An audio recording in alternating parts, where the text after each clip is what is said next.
কিশোরগঞ্জের অষ্টগ্রামে সরকারিভাবে কৃষকদের কাছ থেকে ধান কেনার বিনিময়ে ঘুষ নেওয়ার অভিযোগ উঠেছে উপজেলা খাদ্য পরিদর্শক জয়নাল আবেদিনের বিরুদ্ধে।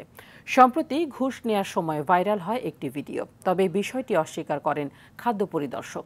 অভিযোগের সত্যতা নিশ্চিত করে দোষীদের বিরুদ্ধে ব্যবস্থা নেওয়ার আশ্বাস প্রশাসনের। কিশোরগঞ্জ থেকে শরফউদ্দিন জীবনের পাঠানো তথ্যচিত্রে বিস্তারিত জানাচ্ছেন আব্দুল হামিদ। সরকারি নির্দেশনা অনুযায়ী কৃষকদের কাছ থেকে প্রতিমন ধান ক্রয়ের দাম ধরা হয়েছে ১৪৪০ টাকা। এতে বাজার দরের চেয়ে প্রতিমনে ৬,০০০ টাকা বেশি পান কৃষক। তবে সেখান থেকে ঘুষ নেওয়ার অভিযোগ উঠেছে কিশোরগঞ্জের অষ্টগ্রাম উপজেলার খাদ্য পরিদর্শক জয়নাল আবেদিনের বিরুদ্ধে। সম্প্রতি একটি ভিডিওতে দেখা যায় খাদ্য গুদামে ধান বিক্রি করতে গেলে প্রতি টনে ২,০০০ টাকা ঘুষ দাবি করেন অভিযুক্ত কর্মকর্তা। বিষয়টি জানতে চাইলে নিজের উপর আনা এসব অভিযোগ মিথ্যা ও ভিত্তিহীন বলে জানান তিনি। এই ভিডিও সম্পর্কে আমি জানি না, এটা বলতে পারবো না কে করছে, কিভাবে করছে। কথাগুলো আমার কিনা আমিও এটা কেমনে বলবো। আমি তো অনেকের সাথে আপনার সাথে হয়তো কথা বলতেছি, এই কথারে যদি আপনি একটা এডিট করে নিয়ে মিলাই লাগাই লইন, তাহলে তো এটা আমার কিছু করার নাই। শুধু ঘুষ নয়, ধান ক্রয়ের সময় ওজনও কারচুপি করা হয় বলে অভিযোগ কৃষকদের।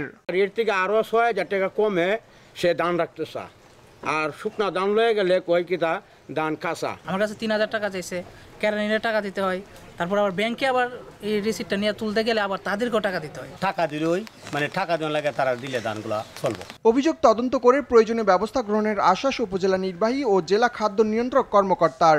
অভিযোগের বিষয়ে আপনারা যে বিষয়গুলো বললেন, এগুলো বিষয়ে আমরা তদন্ত করে দেখব এবং আমি ওই কর্মকর্তার সাথে নিজেই কথা বলবো।